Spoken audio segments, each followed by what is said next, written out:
Persistent human rights abuses and extrajudicial killings by security agencies in Nigeria remain a major concern. Reports by Amnesty International and several other rights groups indicate that security agencies are responsible for hundreds of extrajudicial killings every year, with just about 3 years ago, 800 cases were documented. Now, the case of 20-year-old Mene Ogidi in Delta State has brought that reality back into focus. Is this an isolated breach or a pattern? When Security Scope returns, we examine how a man handed over alive ended up dead in custody.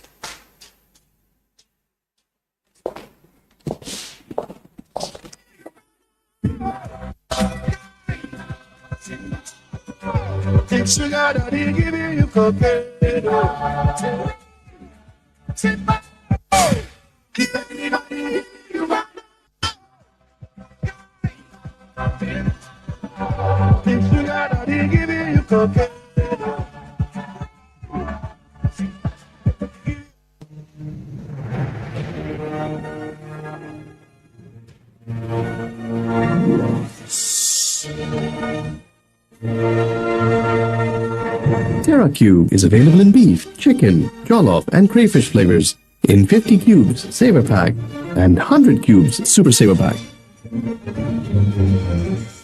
TerraCube, unwrap joy, unleash taste. Welcome back. What must change to end human rights abuses, stop extrajudicial killings, and enforce accountability in Nigeria's security agencies is this week's matter of the moment.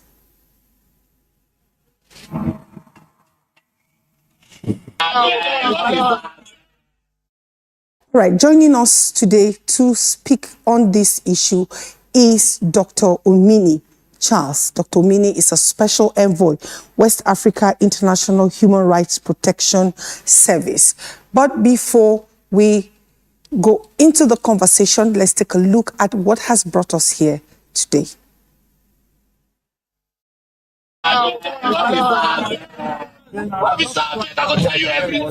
What began as a missing person case in Delta State has now unfolded into a confirmed case of extrajudicial killing, exposed not by official records, but by a viral video. On April 26, 2026, 28-year-old Mene Ogidi stepped out to carry out a routine errand to receive and forward a parcel. When he failed to return home, his family raised concerns. At that point, there was no indication that the situation had escalated beyond a disappearance. According to police findings, the parcel received was later discovered to contain a fabricated Beretta pistol and 4 rounds of live ammunition. Eyewitnesses at the motor park effected a citizen's arrest and handed him over alive to a police team led by ASP Nuhu Usman, also known as Ogbegbe. But what happened next would only come to light through a video. Footage that later went viral showed the young man restrained, unarmed, and pleading for his life.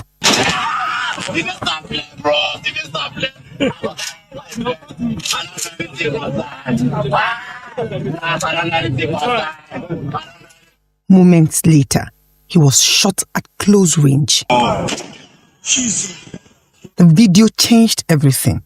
What was initially treated as a missing person case immediately became evidence of an alleged public execution.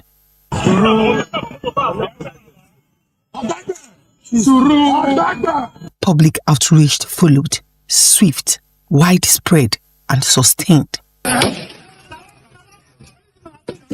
Civil society groups, legal advocates, and Nigerians demanded answers, not just about the killing, but about how a suspect already in custody could be shot. Internal disciplinary procedures have been concluded against all officers found culpable. The force wishes to state clearly and without ambiguity that all indicted officers have been recommended for dismissal from the Nigerian Police Force. The Police Service Commission has reviewed and ratified these recommendations. Their dismissal is therefore confirmed and takes immediate effect.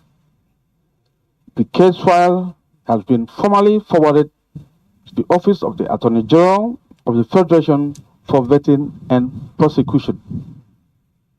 The force will cooperate fully with the AGF's office to ensure that this matter is prosecuted to its logical conclusion before a court of competent jurisdiction. Under mounting pressure, the Nigerian Police Force initiated an investigation. Findings established that the officers' actions violated Force Order 237 and standard rules governing the use of firearms. The Inspector General of Police, Olatunji Diso, ordered disciplinary action. ASP Nuhu Usman and members of his team were found culpable of professional misconduct, abuse of office, and unlawful killing. The Inspector General also reiterated the provisions of Force Order 237, stressing that firearms may only be used in strictly defined circumstances, particularly in self-defense or to protect life, and never against an unarmed restrained suspect. He warned that any breach of this rule is not just misconduct, but a criminal offense that attracts dismissal and prosecution. The following recommendations have been made. Dismissal from service. The FDC and Oblivion Trial have all recommended immediate dismissal of ASP Nuru Usman and the other officers involved in this matter. Criminal prosecution. Upon dismissal, all officers will be handed over to the appropriate judicial authorities to face criminal charges for unlawful homicide. Police Service Commission ratification. In line with the constitutional requirements, I have formally forwarded these recommendations for dismissal to the Police Service Commission for final ratification. Let me state for records, the actions of these officers do not reflect the value, training, or standard of the Nigerian Police Force.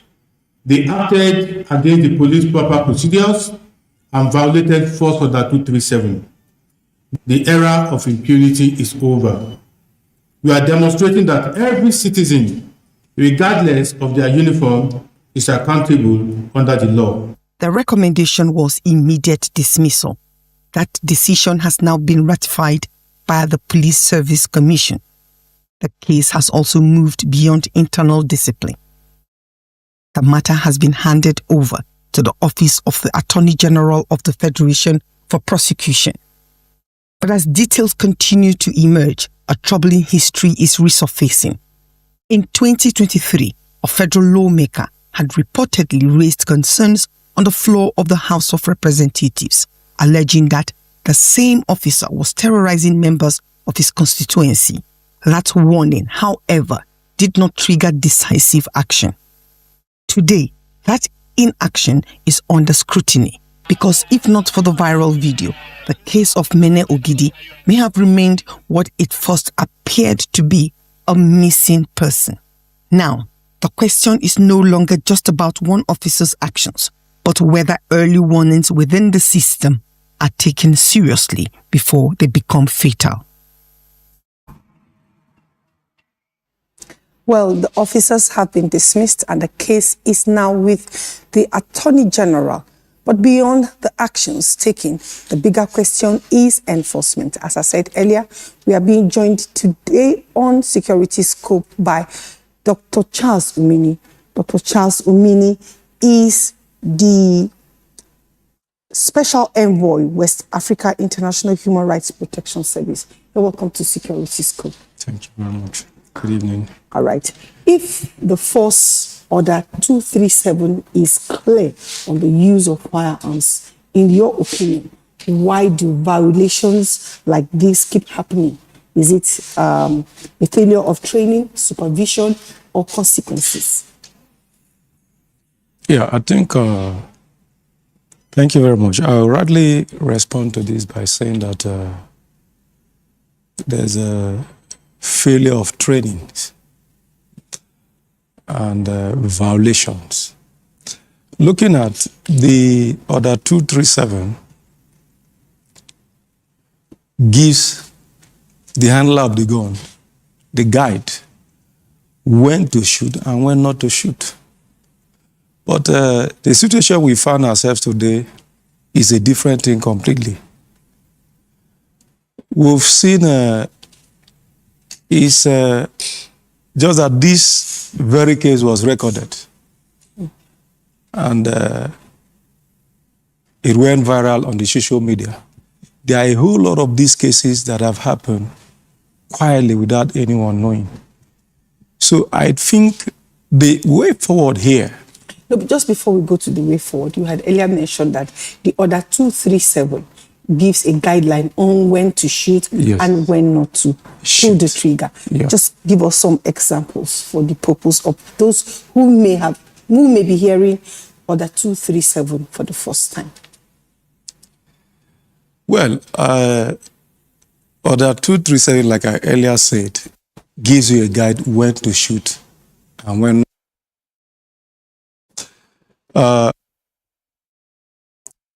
situation gets out of hand.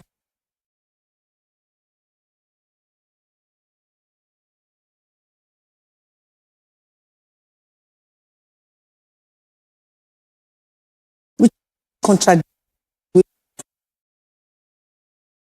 the victim, Umene, was already, restrained. Handed over to them, his hands were tied. Yes. He didn't attack anybody. And what we expected from that point was a proper and thorough investigation. But that was not carried out. At the point at which it was handed over to them, I mean, it came like a joke or as if it's a script. The next thing that happened was the young man's life was wasted.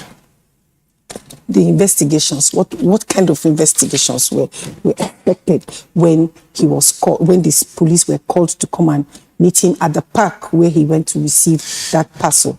The kind of investigation, it already is a criminal act. You're coming to whatever parcel was sent to you. You are saying you have no idea of what was sent to you. Good and fine. The people in the park, you see, it's not only with the young man that this investigation should start with. Who sent this parcel? Who received it? What is the content? And looking at it critically, from where it was sent, why was it not checked? Good and fine, it was checked where it was received. And they find out that this is, young man, this is what you're coming to clear. That is where the investigation will have started. The police in Delta will have either made a call to the police in Bayelsa. This is what we'll find out. We need to begin this investigation.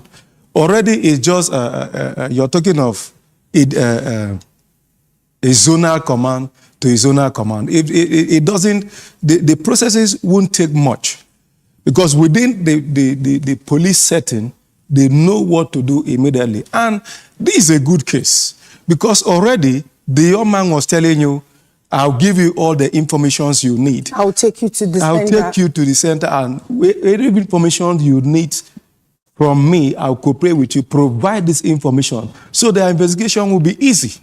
So, but there is more to this. Looking at it from... Is that based on your investigation or based on your suspicion?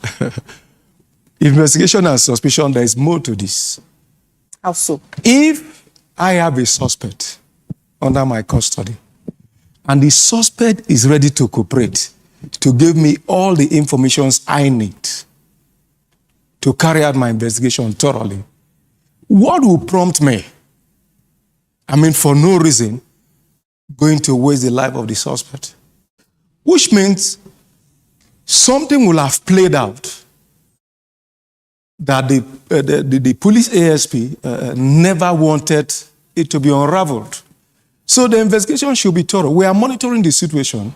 And let me commend the Inspector General of Police and the police management team for the effort put in so far. But it must go beyond that. These things happen every now and then. The ones we see, the ones we know, and the ones we don't know. So there have to be a machinery in place. Before we come to those suggestions, you had Yes. earlier mentioned training.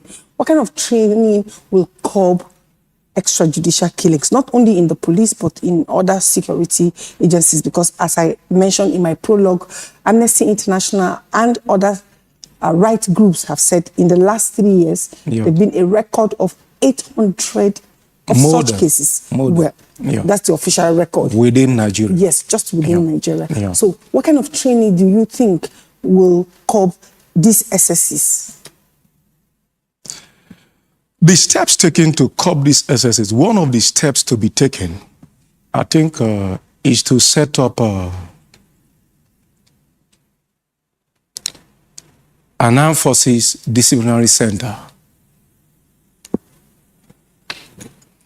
Once this center is set up, it doesn't have to do with those who are already serving in the system. Let this center be manned by professionals in the system who at every given point who has to monitor and supervise the activities and operations of these armed men. Well, or we armed have officers. that in all of the agencies. For Yeah, instance, but they the are police have the public response unit. They are not carrying out their They have functions. the X squad. They are not carrying out their functions very, very effectively. So what Because would it not most be a times, duplicate of this most thing now times to constitute another committee That would to be carry like- out the same role? that will be like a special force or a special task force. Comprising of Well, if we can bring in the police, the army, the navy, DSS, and every other armed forces to be part of that, they should be given the responsibility to monitor the activities of these armed officers. well, just to be clear, Yeah. this committee should be constituted and comprised of, in your words, the police, the DSS, the army, civil defense. Yeah, because they are the and who armed else? carriers. Because if you haven't finished putting up this committee together before you now give them a mandate, so complete the group. Every of our armed forces Should should be be part. represented there. And I don't want to believe that they should only be them, because if it is just going to be a I committee made earlier on, we should bring in other professionals like who are trained on monitoring, supervision, and evaluation to enable them to checkmate the activities. And I think another thing that has to be applied to be a directive. If this order has to be carried out at any given point in time, I am suggesting there should be a directive from the higher authority. And this directive should come in phases. Because a situation where, looking at what transpired or what happened in Delta State, this wasn't a very serious Okay, let me case. just believe that you have a model that you don't want to unveil on national television. Let's go to your human rights service. Yeah. In the last 6 years, Yes. bring us to date what you have done to bring or to curb human rights abuses in Nigeria, because every year the records are increasing. Thank you very much. When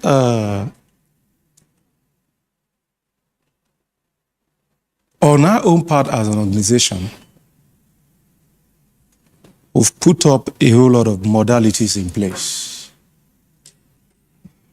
You see, if you're talking of human rights abuses, valuations is very wide, very, very wide. Part of the steps we've taken, you see, when you look at, for example, go to our cells, the different detention cells you have. You have a lot of people in these detention facilities who have not committed any offense. A lot of people will be held for weeks and for months.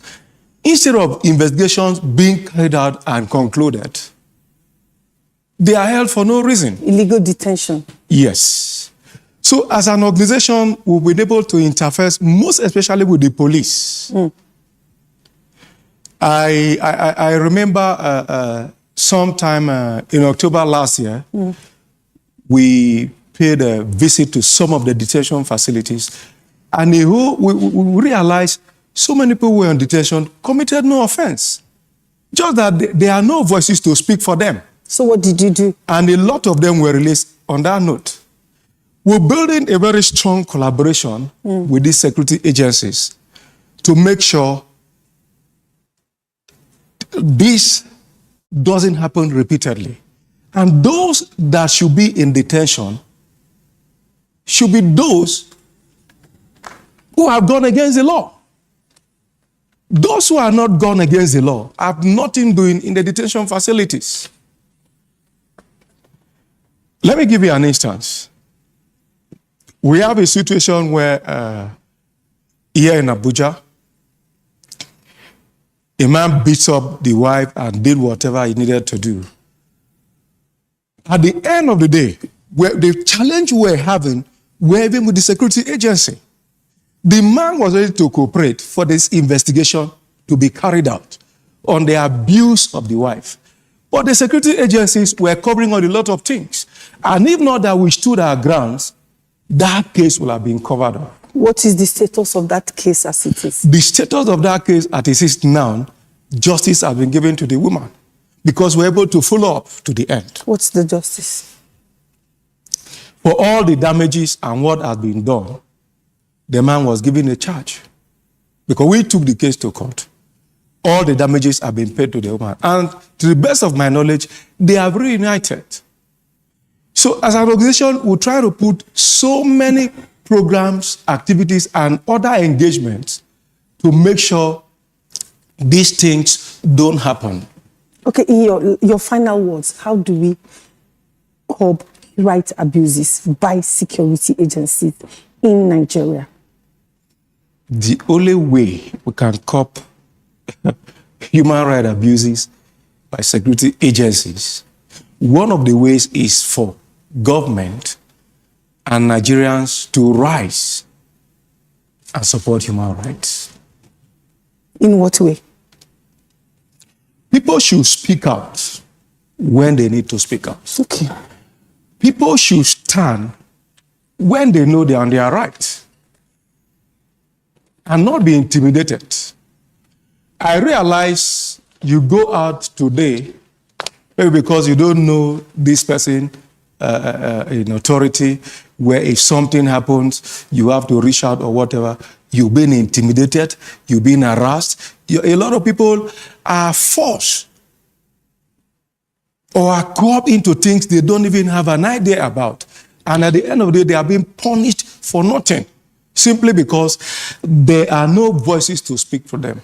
All right, thank God there is a voice, and that voice is Dr. Charles Omini. We are doing that. Of the Human Rights Protection, West Africa International Human Rights Protection Service. Yes. Very many thanks indeed for coming on Security Scope. Thank you. We hope to do this again. Over and over. We always ready. All right. There was one warning in 2023. Now one death in 2026 by the same person. The issue is no longer the incident. It is the silence before it. Ending this circle will require more than statements. It demands early action, strict enforcement of rules, and consequences that go beyond reaction. Because until accountability becomes preventive, cases like this will continue to repeat themselves. I'm Ada Pisong Ononye. You're watching Security Scope. Until next week, please remember to say no to drugs.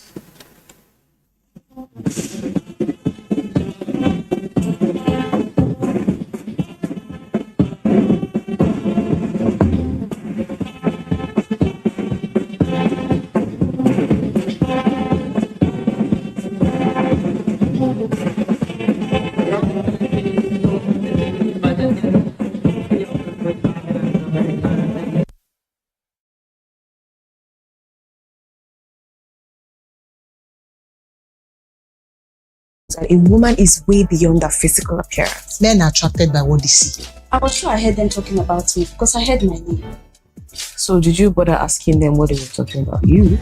I did. Victor said yes, and Edward said no. I followed Edward to his office to inquire further, and he said they were not talking about me.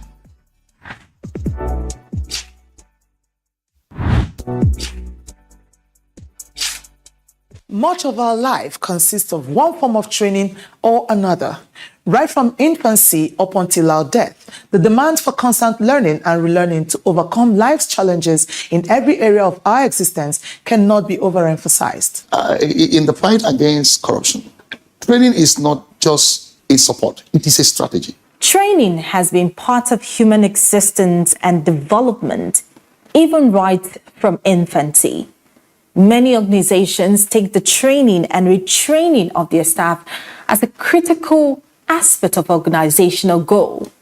We run structured training programs and define the curricula. And we have experienced practitioners that are academic contributors in every respect.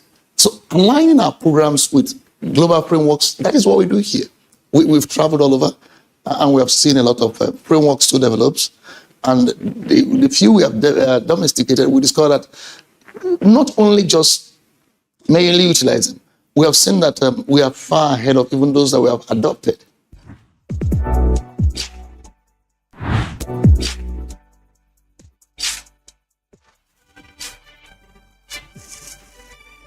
My name's Jung Gwon-jong. I'm the boss of this entire hotel.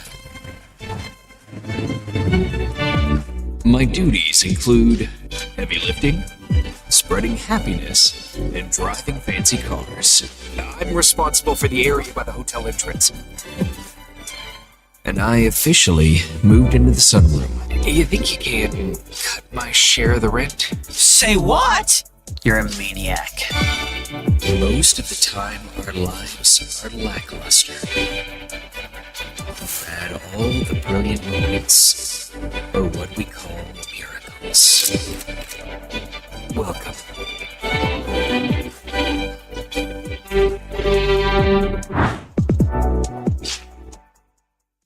Get ready for a bold new chapter in political discourse. This month of May, the conversations that matter most are stepping into the spotlight like never before. Political platform, the hard-hitting, no-holds-barred program you have trusted on Raypower Radio is making a powerful move to television. Starting May 4th, 2026, tune in to Africa Independent Television, AIT, as political platform debuts on your screen, bringing deeper analysis, sharper debates, and the voices shaping our nation's future right into your screens. From policy and politics breakdowns to real-time discussions with key stakeholders, this is more than a program. It is where opinions are tested, truths are uncovered, and the people's voice is heard. Join seasoned hosts and expert guests